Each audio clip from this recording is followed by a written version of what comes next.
Hello, ladies and gentlemen. Not a lot of ladies probably watch this show. I can't imagine.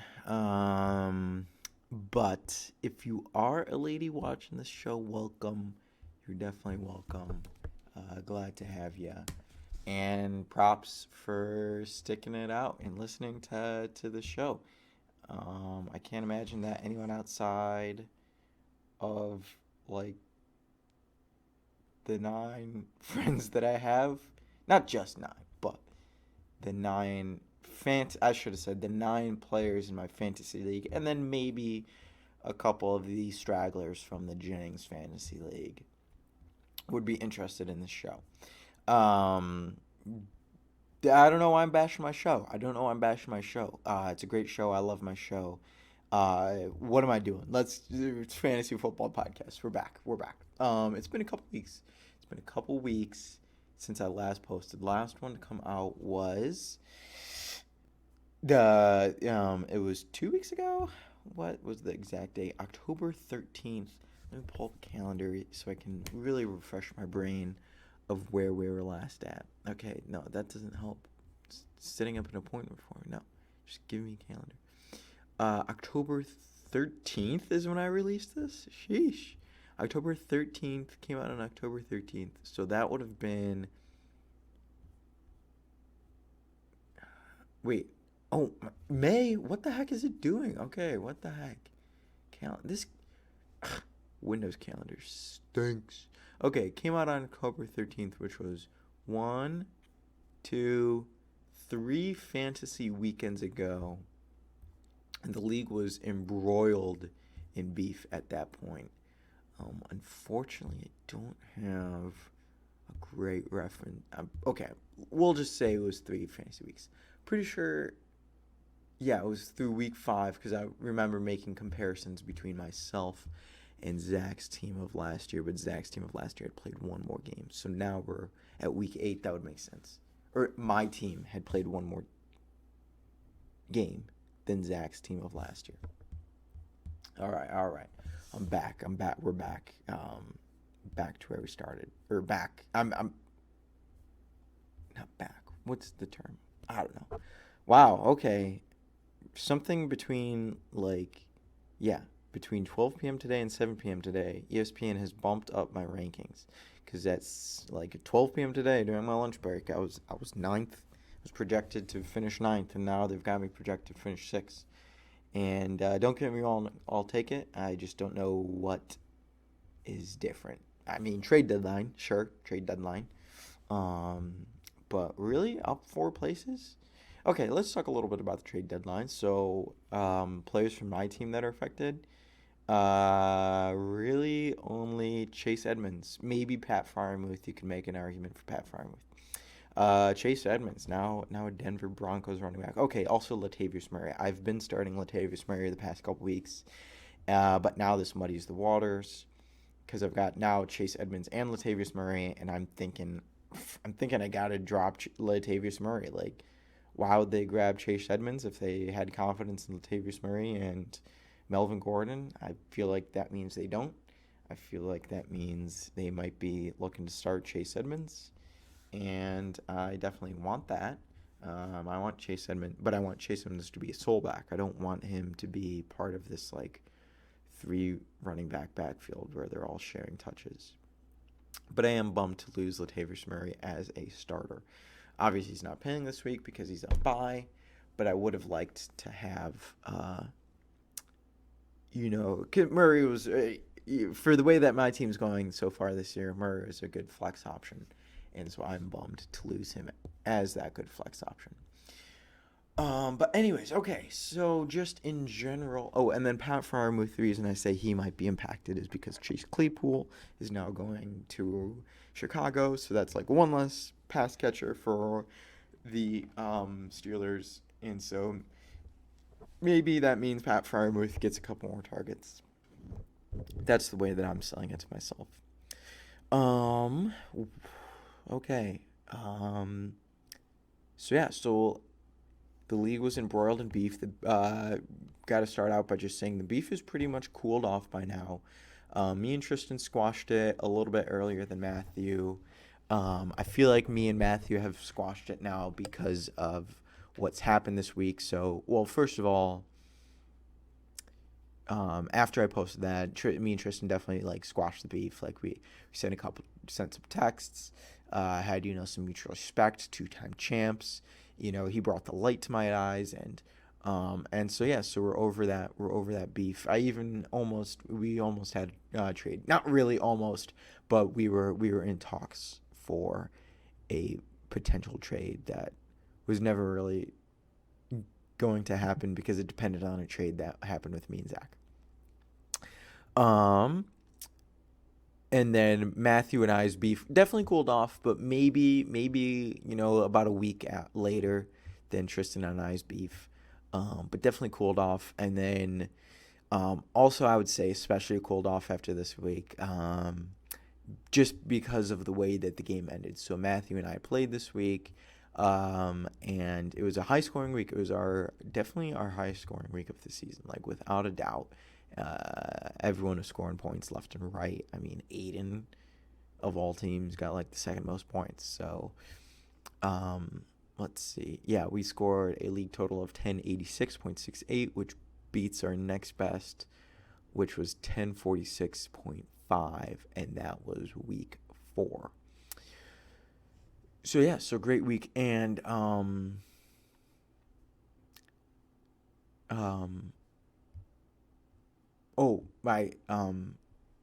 forget where I was going, but just a lot of high scoring players, and it kind of fell into place for me.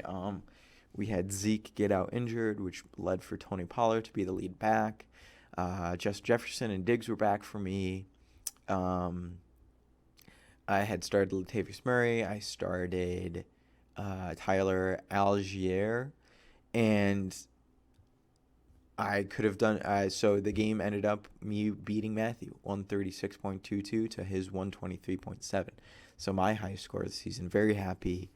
And I could have done better. I had Donta Foreman sitting on the bench. To be honest, he probably wasn't gonna play. I maybe would have started him over Tyler, but Atlanta's run defense was ranked in the top 10, and that was scaring me a little bit. Like, I know he had a good week. He had a good week the week before, but Tyler Algier also had a good week the week before, and so I guess and Tyler Algier was also a little bit more quote unquote established. Like, it had only been 1 week since Foreman got, quote unquote the starting job.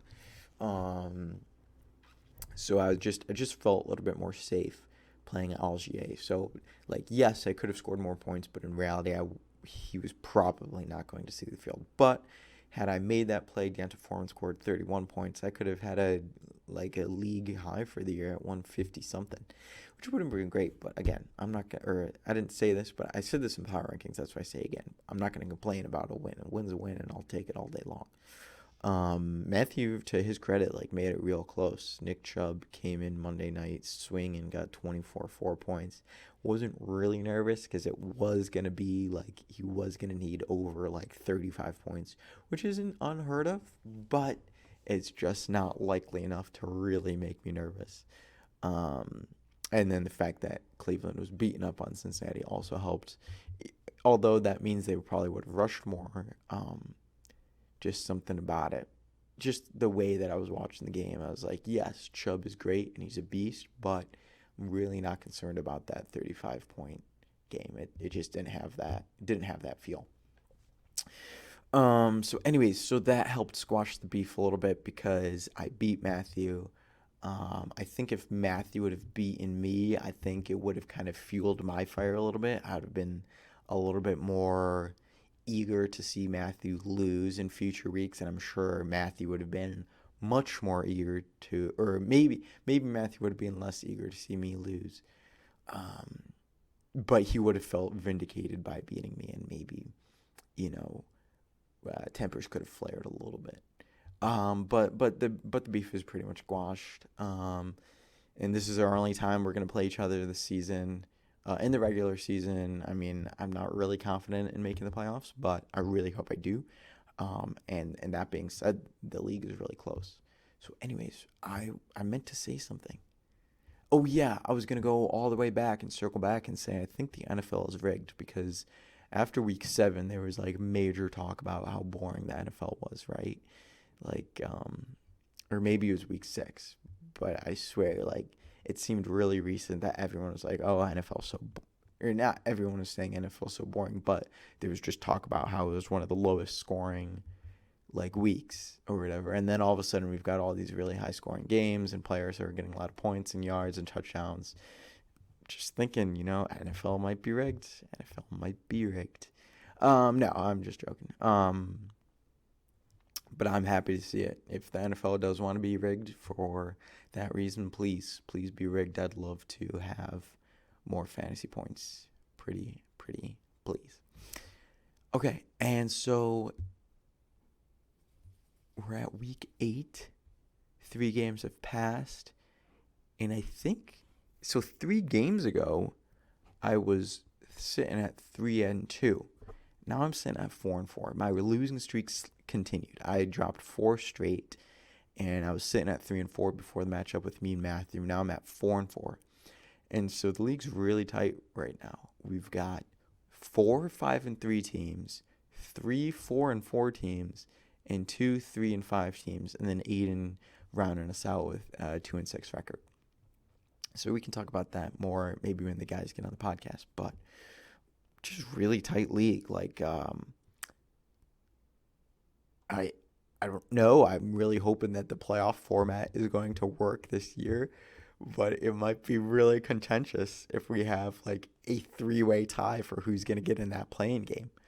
I really don't know. I guess I didn't plan for that. I kind of planned that we were going to have, like pretty much like we've had in recent years where there's pretty much 3 teams that are like by far and away the best. Or maybe not even by far, but like they're just more standing out. Plenty of football left to be played, don't get me wrong. I mean, if Luke wins out, or if Matthew wins out, or if Aaron wins out, like, or Tristan even wins out, then we probably have, a good group. But if it stays this close, like the 1 seed and the 2 seed and the 3 seed might have the same record as the 4 seed and the 5 seed, and even the 6 seed. So they might even be losing out on the play-in game. Oh man, it's gonna be dramatic. I'm really hoping that there's gonna be a clear 1, 2, 3, 4, 5. I'm really hoping. Right now, there's a clear 1, 2, 3, 4 because we've got 4 teams at 5-3, and then probably the next team to make it would be Tristan. He would play the play-in game against, let's see, who ESPN has at number 6. Tristan would play the play-in game against Matt. So it would be Matthew at the 1 seed, Luke at the 2 seed, Aaron at the 3 seed. Then Matt would play Tristan to get that final spot. And then we'd have 2 teams with the same record as Tristan who would lose out on that playing game. But I think there wouldn't be that much, there wouldn't be that much consternation about Tristan making it over me and Zach. I think we'd all be pretty understanding that Tristan should make it in because the stats are pretty funny. Very unfortunate for Tristan. But so Tristan's a 4-4 team, yet he has the second most points scored in the league at 854 points after 8 weeks. So he's averaging over 100 points per game. And he's got 741 points against, which is the second lowest. So he's at the 2 extremes of most points for and least points against. And yet, for some reason, he's got a 4-4 record. I mean, it's totally perplexing. I don't know how it happens. But I guess when he wins big. And then when he loses close. I guess that's how it has to happen. And let's just take a look. I can't recall off the top of my head his losses. But his wins have been by 30 points, by, 50 points, 20 points. And then his loss has been by 20 points. Next win was 40 points. Next loss was 3 points. Next loss was 6 points. And then his win was another 40 points. So, yeah. So, basically, he wins by large margins and then loses really closely. And so, not only does he lose really closely, he loses really closely to the loser Slackoffs like Jim's team. So, he currently has 1, 2, 3, 4 wins, and they're all against Dwight Army champions. And his 4 losses, 3 of those 4 losses are against loser slack-offs like gym teams, so the lower division teams. He's so, the narrative is that he can wake up and play well, or like he's into the game, he can get the motivation and play well against, contenders, good teams, quote unquote good. But he can't get up for these lower division games. There's something about it. So anyways, just really unfortunate from Tristan. And then kind of the narrative is forming around Matthew's team that he's got a little bit of a Dwight Army champions problem. He's lost three of his losses are all Dwight Army of champions, and he's only beaten one Dwight Army of champions team so far. So he's only got one other opportunity. So he's going to end up with a losing record against Dwight Army of champions teams, no matter what. He's going to finish 3-2, which I'm sure he won't mind especially if he beats up on the loser slack-offs like gym teams like he's been doing. I'm sure he won't mind because he'll finish at least with 1, 2, 3, 4, 5. 8, 9. If he beats up on the rest of the losers like gym teams, he'll finish with 9 wins, and then he also has to beat Zach to make it 10 wins. So he's on the collision course for a 10-win season. But I'm sure it does leave a little bitter taste in his mouth because of yes, he beats the lower division teams, but when given the opportunity, he can't beat the upper division teams. Which it's got to leave a little bitter taste in your mouth, you come out and you've got a point to prove, and you get a good draft pick, you've got a great team, but for some reason it still just doesn't click against those DAC teams. And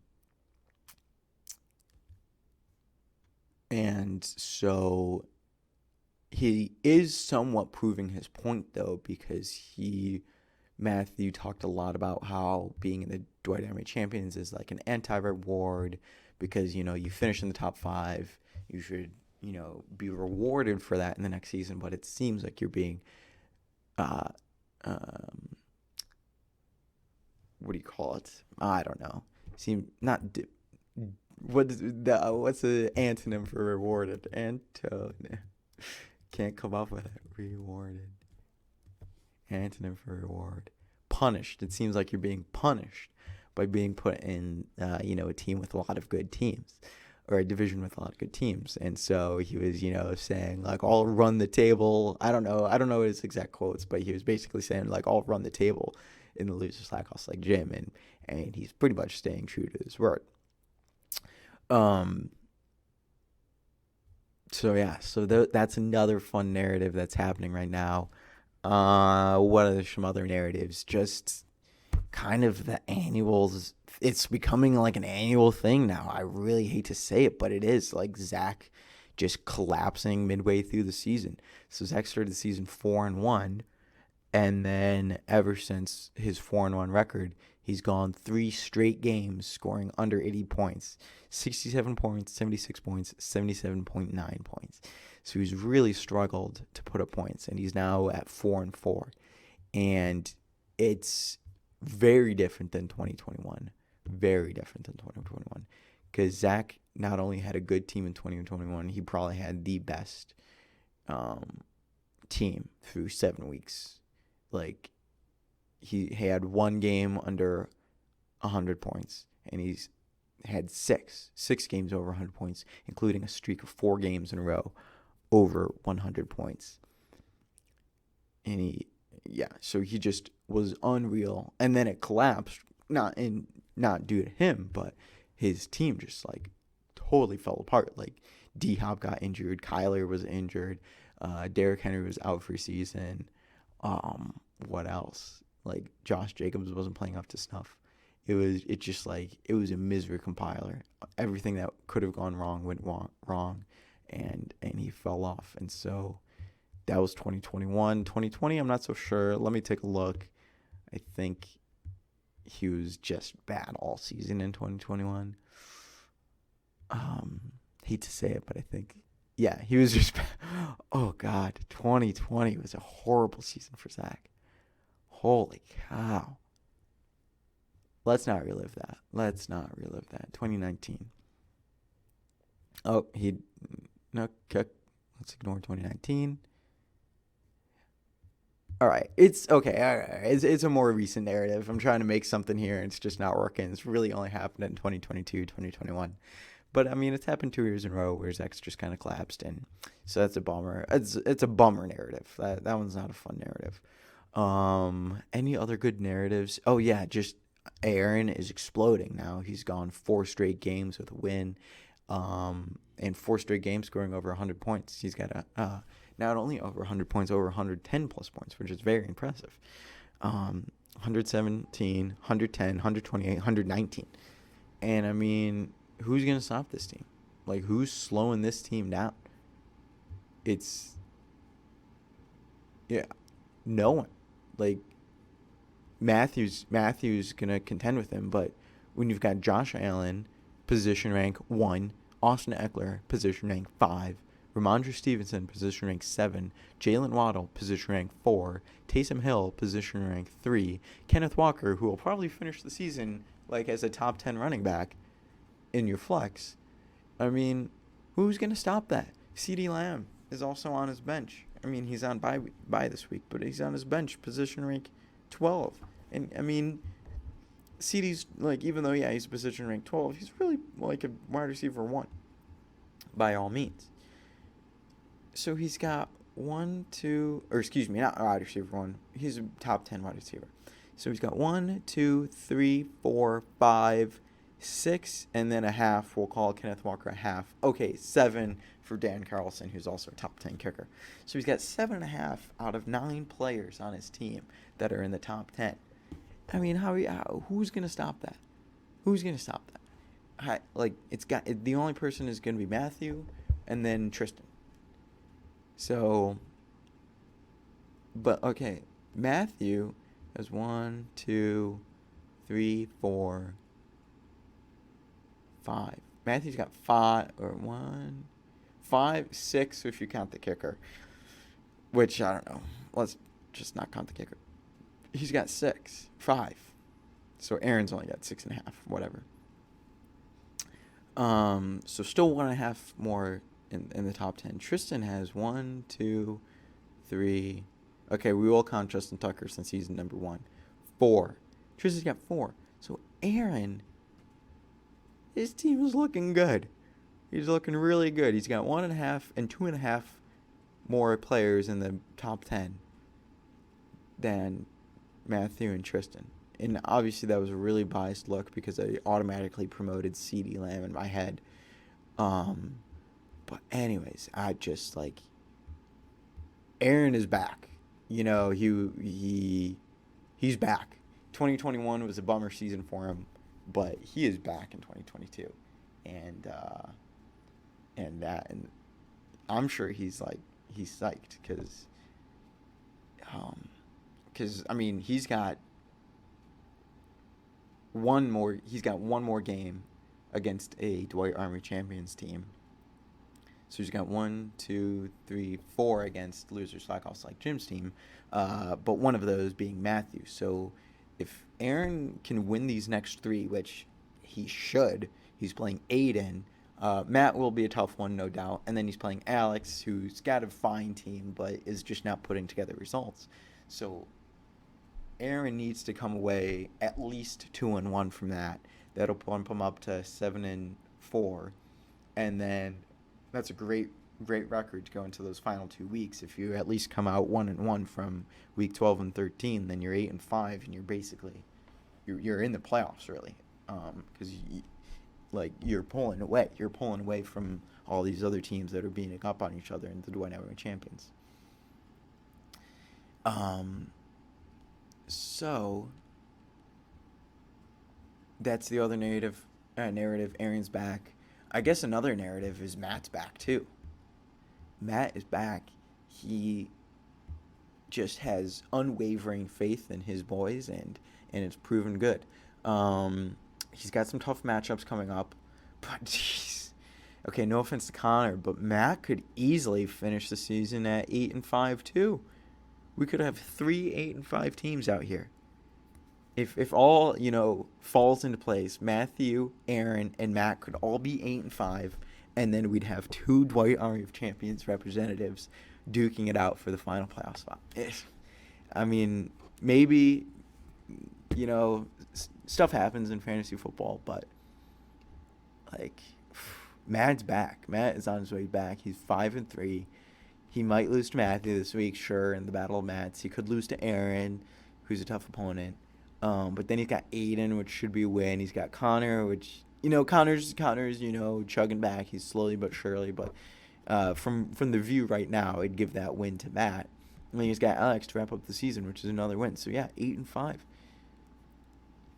I don't know. It's going to be really tough this year to make the playoffs as a Dwight Army of Champions team.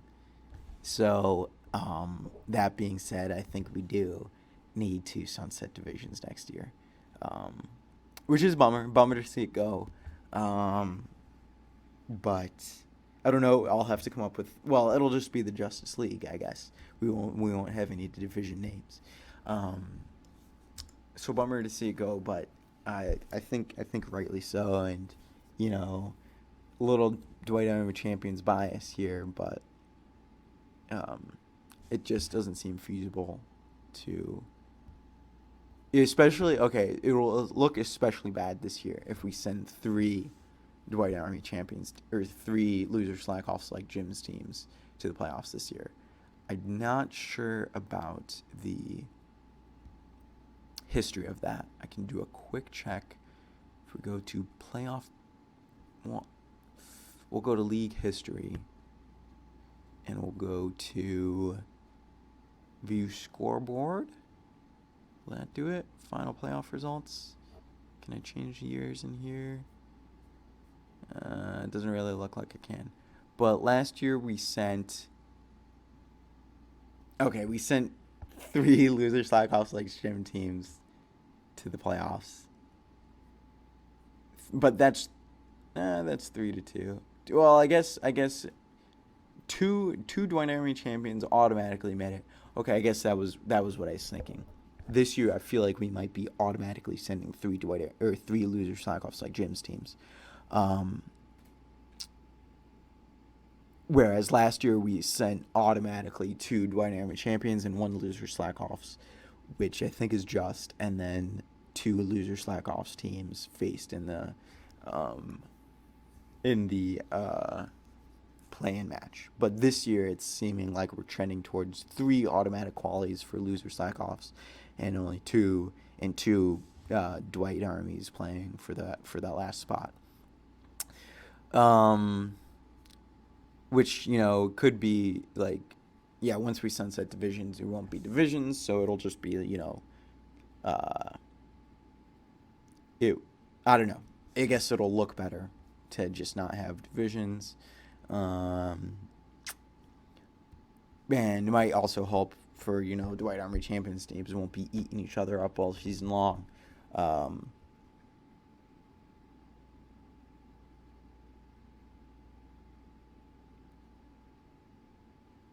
It just might be more fair. Okay. And back to the Aaron's back narrative real quick. So our playoff percent chances, Aaron's 80% chance to make the playoffs. 80%. Matthew and Matt are both sitting at 62%. Luke is at 69%. Tristan's at 55%. And then the rest doesn't really matter. I'm at 32%. Zach's at 17%. Connor's at 12%. Alex is at 11%. Aiden's at 1%. So Aiden's pretty much written off, which I'd agree with. Connor at 12%. Yeah, that's fair. 12% seems low. It's going to be a struggle. It's going to be a struggle for Connor. He can do it, but it's going to be a struggle. And then Zach. Zach, I feel like is a little bit better position than 17%. I mean, he's at 4-4. He's only one game behind Luke and Matthew and Matt. So if things just flip on, which sometimes they just do flip on in fantasy, he'll be back in the playoff contention. 32%. I'll take that all day long for me. Tristan at 55% is brutal. It's just over 50% chance that he makes the playoffs, which is that's brutal. Let's take a look at Tristan's record real quick. Let's assign some wins.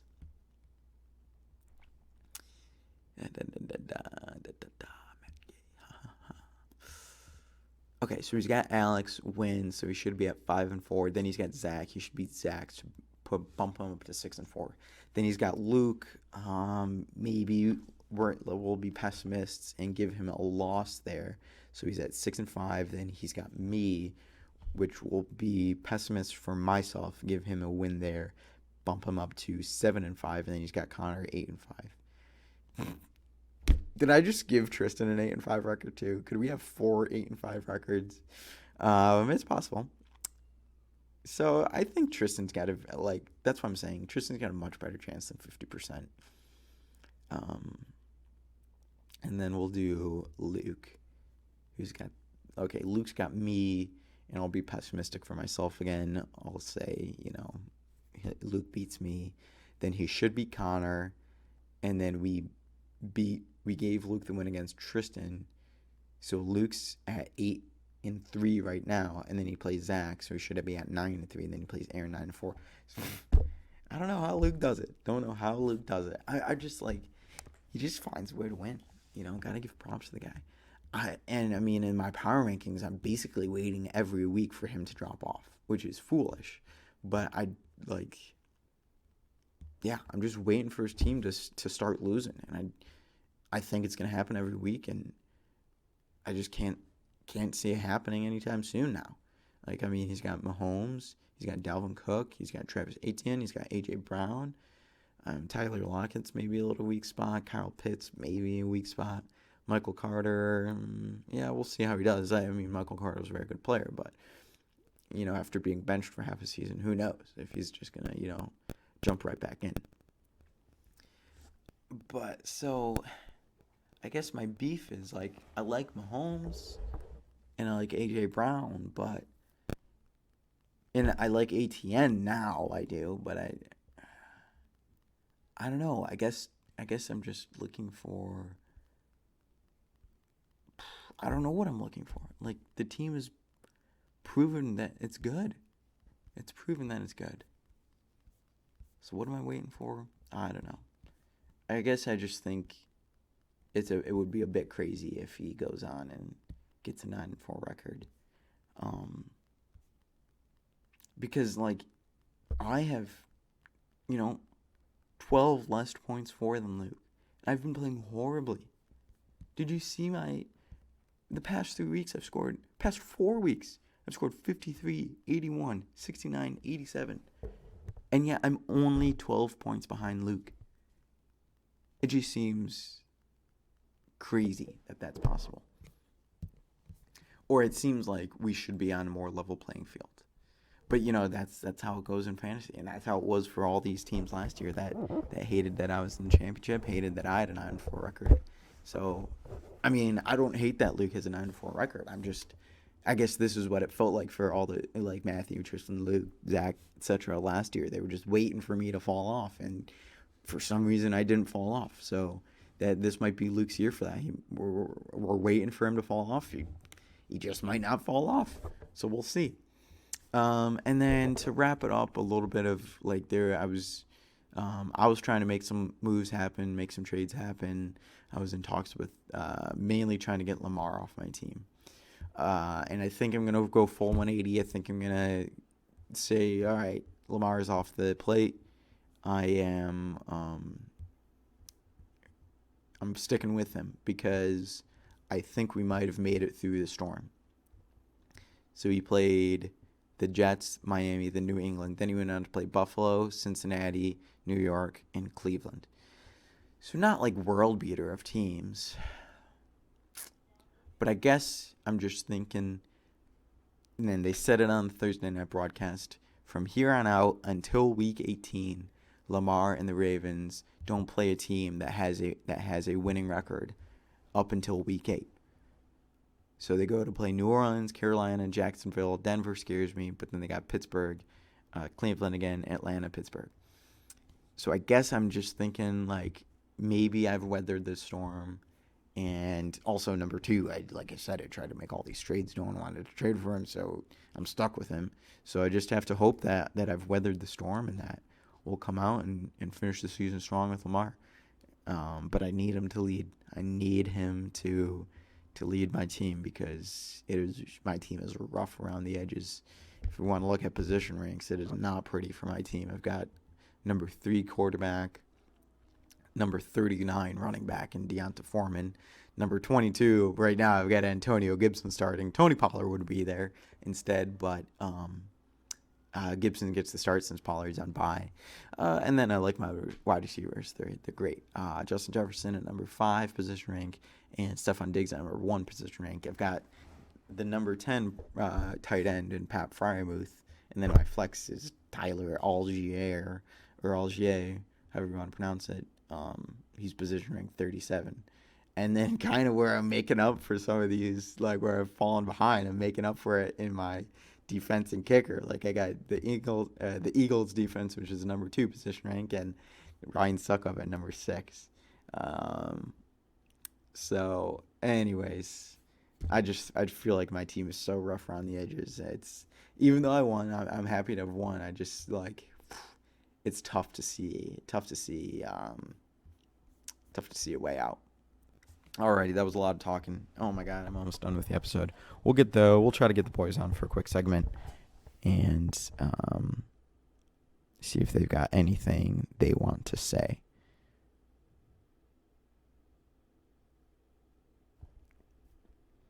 Alright, I'm calling the boys. We'll see if anyone picks up. In the meantime, what else is there to talk about? Not much. I mean, like I said, Connor's on his way back. Aiden's pretty much checked out. Aiden's only got 0.3 points less than Zach. Jeez, Zach is having a rough season. Aaron's on his way back. Oh yeah, just to look at the rosters real quick. Like, I think this goes to show how poorly I draft each year, just by the way that how many free agents I usually have on my bench. Oh, Connor. Johnson. How's it going? Good, how are you? Good. I was just on the podcast, first time in a few weeks. Figured I'd call up the guys. Nice. Good idea. So how do you have time to talk about fantasy real quick? Yeah, I got a couple minutes. All right. Whoa, you're kind of on the way back. You've scored 100 points in 3 weeks straight. Got a win. How you feeling?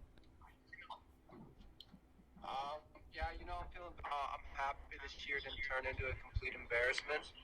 Yeah. It was on track, so. Yeah, I mean, Jamar Chase getting hurt doesn't help. I'm not making the playoffs, but. Yeah. I'm respectable at least. ESPN gives you a 12% chance to make the playoffs. Yeah, it's not happening. It's just been a depressing football year for me all around. I'm just like, I kind of just want the football to be over. Like, it's just, like, it ruins my mood. Like, I'm depressed. Damn. So, the Lions in Michigan State. It's very, very depressing. Yeah. So, yeah. All right, well, keep your head up, King, and It's gonna get better.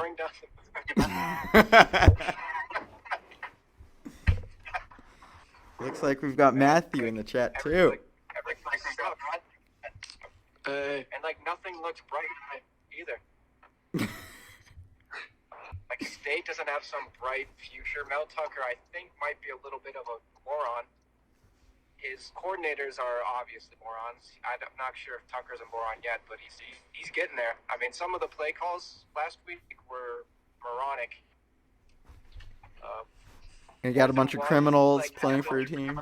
Fourth and 1 at the 1. and the ones out of the shotgun, that was just I don't get some of the play calls they made. I just didn't get. And yeah, we have criminals on our team too. Hey, what do you think about that, John? I'm curious to hear your. I mean, I don't think I don't know. I think obviously, like the state guys should be suspended for sure. Right. I mean, you can't just. Doesn't matter if the guy was skipping in there and talking shit. You can't just beat the fuck out of someone. But I mean, the Michigan guy isn't 100% innocent either, in my opinion. No, yeah, I kind of had the same view. It's like it was the end of a rivalry game that you just kind of got like your shit stomped on, and then you're just trying to go back to your locker room, get the hell out of there, and then all of a sudden one of the opposing players comes, talks shit to you.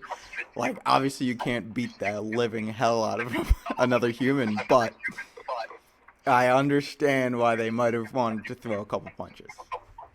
Yeah, I mean, rivalry games, they get chippy. Exactly. I can get chippy.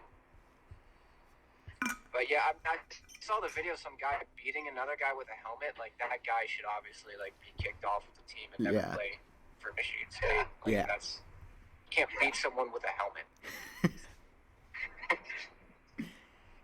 Just can't do that. Aaron Donald can get away with it, but whoever that was on Michigan State, maybe. Yeah, right, exactly. Only if you're like. Miles Garrett. People were saying that it was Jacoby Windman that was doing it. I really hope it wasn't him because he's our best player. So. Really? If it turns out that was the guy who was beating him, we're really fucked. But yeah, just I mean it's a bad look. Like, yeah. It just doesn't. It's kind of embarrassing that like we did that. Shouldn't happen. I think you said it best. I feel like we already have a perception of like being kind of like thuggy and just undisciplined. That didn't help. But I thought Tucker handled it fine. Like suspend him, like.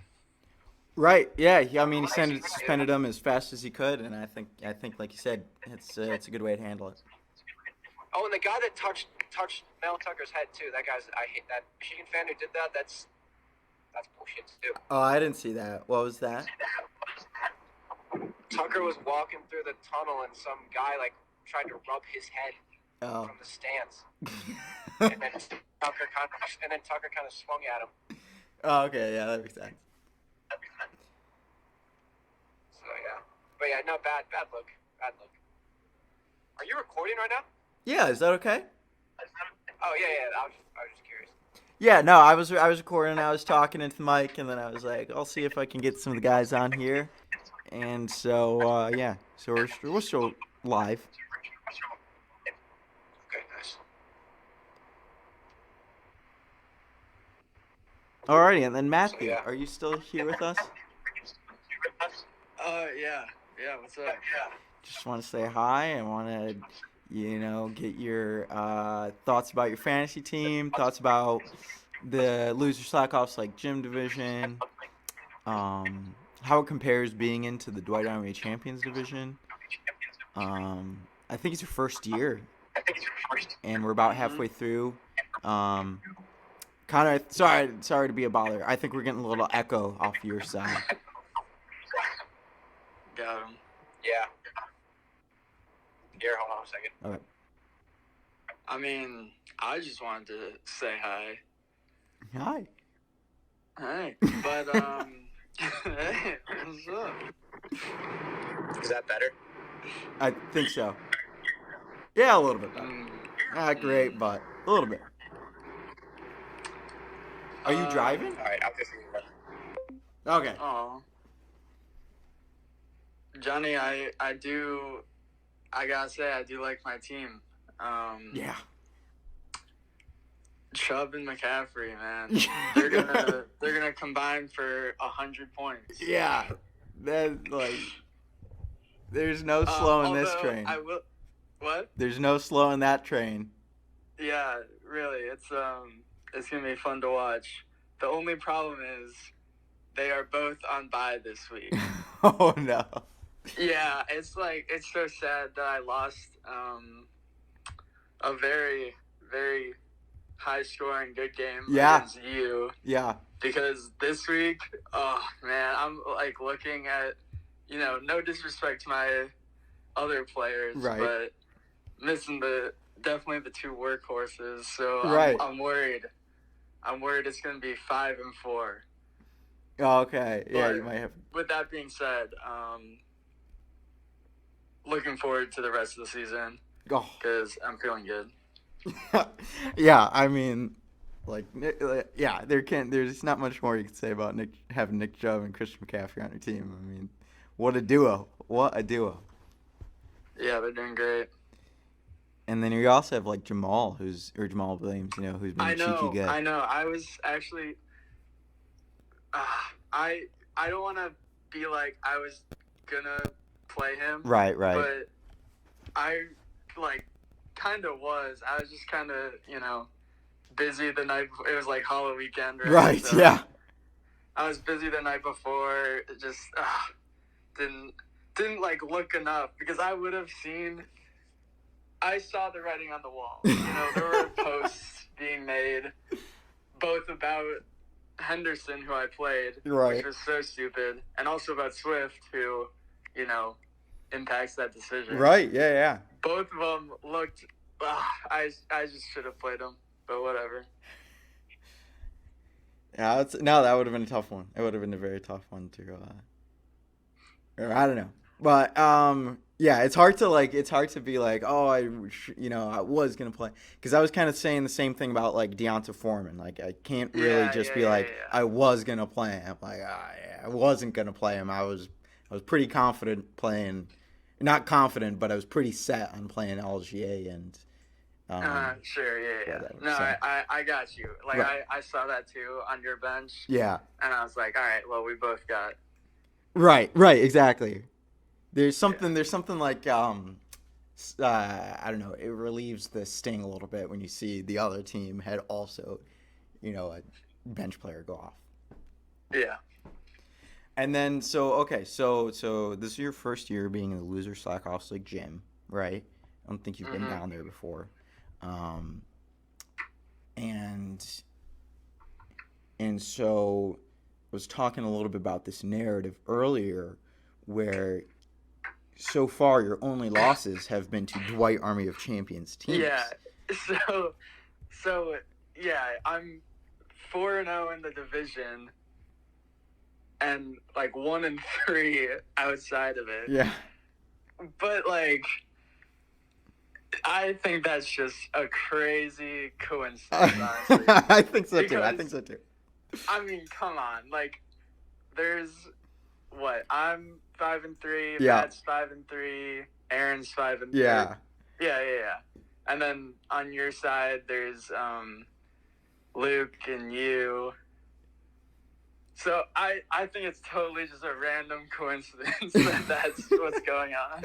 No, I completely agree. I think you would have eaten up Zach and Connor and me the way that you've eaten up, Matt and Aiden and Alex, and then you probably would have lost to, theoretically in this imaginative world, you would have probably lost to Aaron or whatever, and then Yeah. So yeah, I just I was just saying, it's got to leave a little bit of a bad taste in your mouth. You're like, damn it, why can't I? No, I know. It's dumb. Yeah, because I definitely, would I substitute,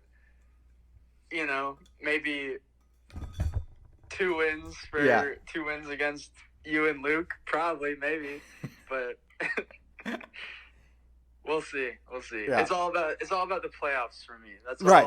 That's all I'm looking Absolutely, you got to make the playoffs. And I was also looking at your schedule, but I was looking at everyone's schedules, and I think there's a real strong possibility that we end up with 3 8-5, maybe even 4 8-5 teams, and no one really getting more than 8 wins this season. Just the way that is kind of all shaking out. Yeah. I mean, it's tight. I think there's a lot of good teams. I'm nervous about that can beat each other. Yeah. It'll be good playoffs. It'll be a good playoff season. And then, yeah, just got to make the playoffs. They're giving you pretty good percent. They give you 60%, 62%. They're giving Aaron 80%. I know. I saw that. I looked at it at work a little bit today. I couldn't believe it. I don't know why. I have the most points. Yeah. That's what we use as our tiebreaker. I have the most. Like, it makes no sense, right? No, I agree. I don't know why they're giving him like such a significantly higher value. I mean, yes, he's trending in the right direction. Like he's playing he's got a great team that's playing well. Yeah, for sure. But to be like him 80% and you only 62%, it seems a little suspicious, I guess. Yeah. Alrighty, and then just like non-fantasy wise, Notre Dame's playing Clemson this weekend. And I mean, I don't want to jinx anything, but it's looking like kind of a good matchup for Notre Dame. I mean, we played well against Syracuse. Yeah. Which was exciting, you know. Syracuse is pretty good. But I have no idea. I don't know. I mean, every week it's a different Notre Dame team. Yeah, so right. I'm going in no expectations. Good. Let's hope Okay. for, yeah. You know, something special to happen. Yeah. That's how you gotta approach it for sure. But yeah, Notre Dame under the lights. It'll be a good one. I'm watching that one for sure. I'm tuning in. Actually, I can't. Michigan's playing at 6:30, so I'll flip back and forth.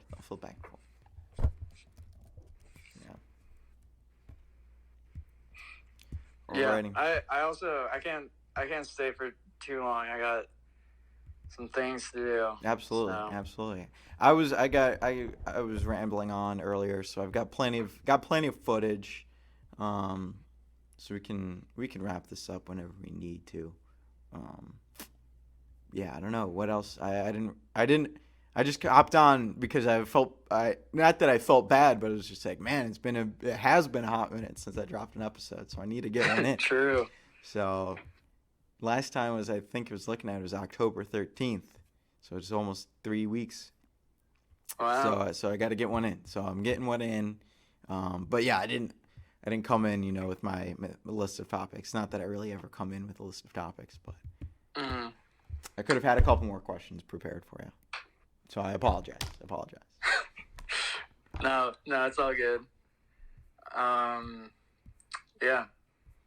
All right. And being home. Oh, yeah. Sorry. Yeah, I'm excited.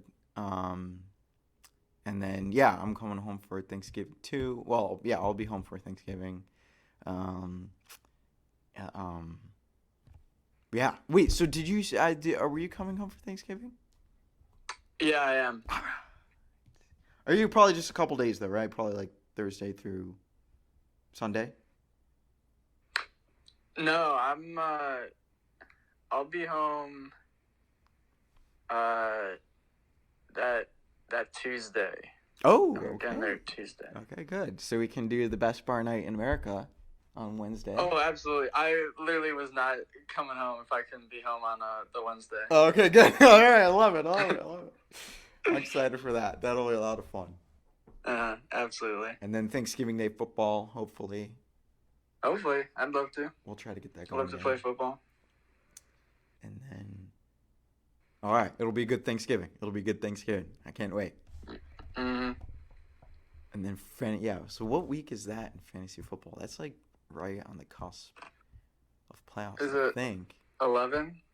So we're in week 9 right now. No, 12. Ooh. I don't know. Is it week? I don't know. Who knows? Anyways, it'll be a good week. Excited. See the guys. Bummed Aaron's not coming home. But he's got like other family in Boston or whatever, so that makes sense. I'll give him a free pass for that. Alrighty. Well, we'll just wrap it up there. I think I've got enough footage. Should be good enough for an episode. And thanks for stopping in.